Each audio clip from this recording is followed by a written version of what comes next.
आपली सगळी कामं फटाफट करायची सवय लागली आहे। या जगाच्या शर्यतीमध्ये घरची गृहिणीही धावते आहे, ती कुठे मागे राहिलेली नाही। आपली घरातली कामं कशी पटकन होतील हे ती पाहते आणि तसंच जेवणातही ती पटकन काहीतरी स्वयंपाक आपला कसा होईल हे ती पाहते। नमस्कार, मी शीतल किचन मध्ये तुमचं स्वागत करत आहे। आज आपण खमण ढोकळा कसा बनवायचा आहे हे पाहणार आहोत। तर आज आपण ढोकळा बनवण्यासाठी साहित्य पाहूया। हे 1 वाटी बेसन आहे, ही 2 आलं लसणाची पेस्ट आहे, कुटणीत कुटून घेतलेली आहे, ही साखर आहे, हे तेल आहे, 4 चमचे तेल आहे, हे जिरा 1 चमचा, 1 चमचा राई आहे आणि साखर पाणी बनवण्यासाठी हा कढीपत्ता आहे, मिरच्या, 2 लिंबू आणि इनो। आता आपण हे बेसन घेऊया आणि ह्या बाउल मध्ये बेसन घालूया। त्यात हा अर्धा चमचा सोडा, 1 वाटी बेसन आणि अर्धा चमचा सोडा घालूया आणि हे मिश्रण आता आपण मिक्स करून घेऊया।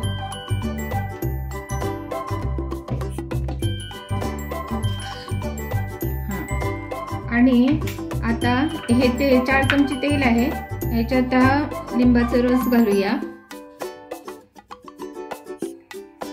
आणि हे 4 चमचे साखरेचं पाणी आहे तेही याच्यात मिक्स करूया।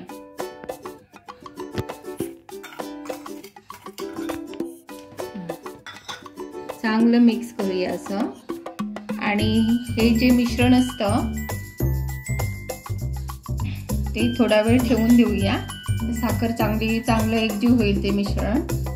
आणि ह्याच्यात आपण हे आलं लसूण आहे ठेचलेलं ते घालून घेऊया।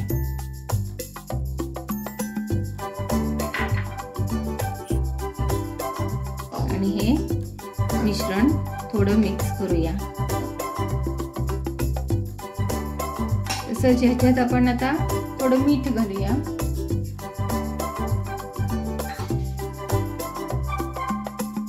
अर्धा चमचा मीठ आहे, अर्धा चमचा मीठ घातलेलं आहे आणि हे लिंबू, तेल आणि साखरेचं मिश्रण आहे तेही आपण याच्यात घालून घेऊया, मिक्स करूया चांगलं घालून।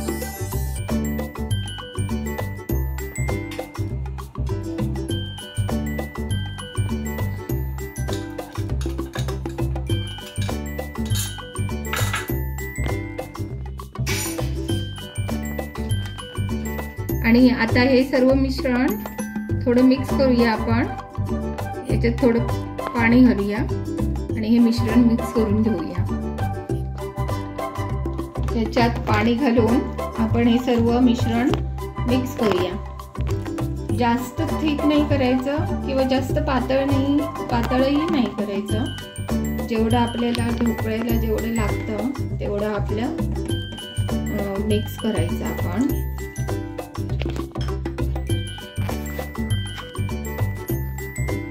हे आता सर्व मिश्रण मिक्स केलेलं आहे, याला साधारण 1 वाटी पाणी लागलेलं आहे। 1 वाटी पाणी घालून एवढ्या थिकनेसला मिश्रण मिक्स केलं आणि हे आता मी थोडा वेळ 10 मिनिटं ठेवून देणार। आता आपण साखरेचं पाणी करायला घेऊया। 3 वाटे पाणी घेतलेलं आहे। गॅस ऑन करते मी, गॅस ऑन केलेला आहे, हाय फ्लेमवरच आहे, तोपर्यंत पाणी गरम होईल आणि त्याच्यात आपण ही साखर घालूया।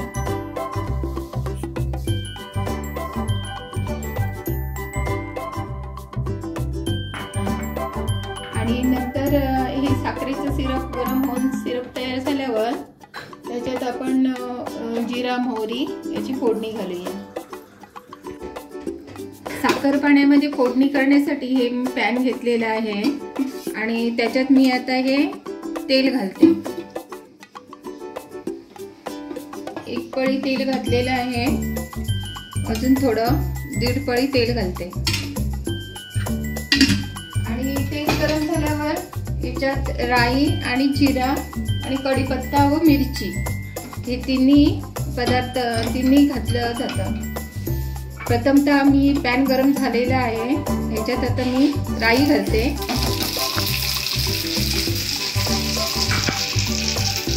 नंतर जिरं घालते,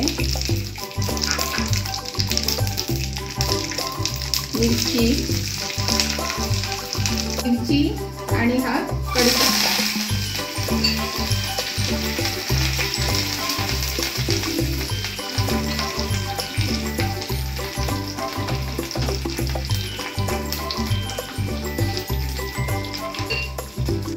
फोडणी चांगली झालेली आहे आणि आता हे मी या पाण्यात घालते.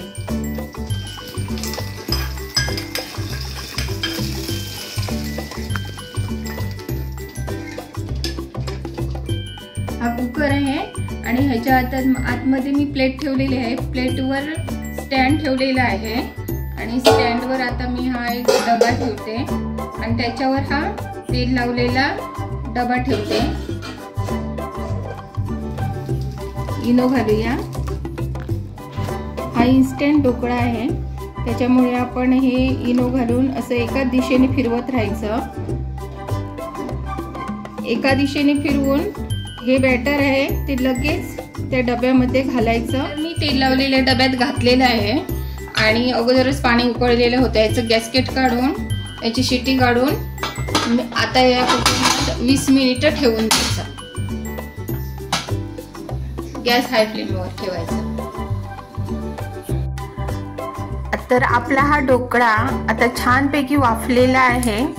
हे आपण याच्यात चाकू घालून बघूया, तर बिलकुल चिटकत नाही आहे चाकूला, म्हणजे छानपैकी वाफून आलेला आहे.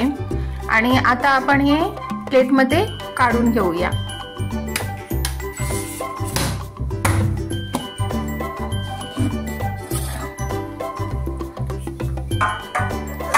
खूप छान असा ढोकळा तयार झालेला आहे. ढोकळ्यामध्ये मी हळद नाही घातलेली, कारण थोडीशी जरी हळद घातली तरी त्याची रिॲक्शन होऊन लाल कलर येतो. त्यामुळे आपला ढोकळा खूप छानपैकी तयार झालेला आहे. आता याचे आपण पीसेस करून घेऊया. ढोकळा अगदी स्पॉन्जी झालेला आहे, कट करताना दिसतोय. उभे काप करून घेतले. आता आपण असे आडवे काप करूया.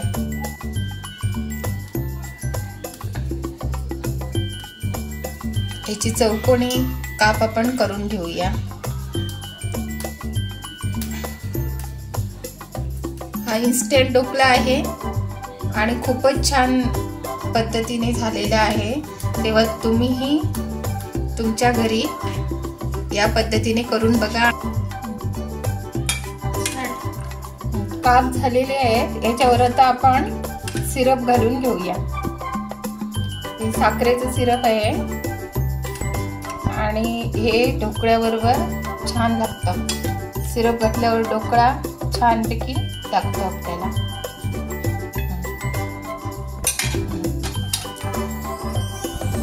तर हा आपला इन्स्टंट ढोकळा तयार आहे आणि ही रेसिपी तुम्ही सर्वांनी तुमच्या घरी करून बघा.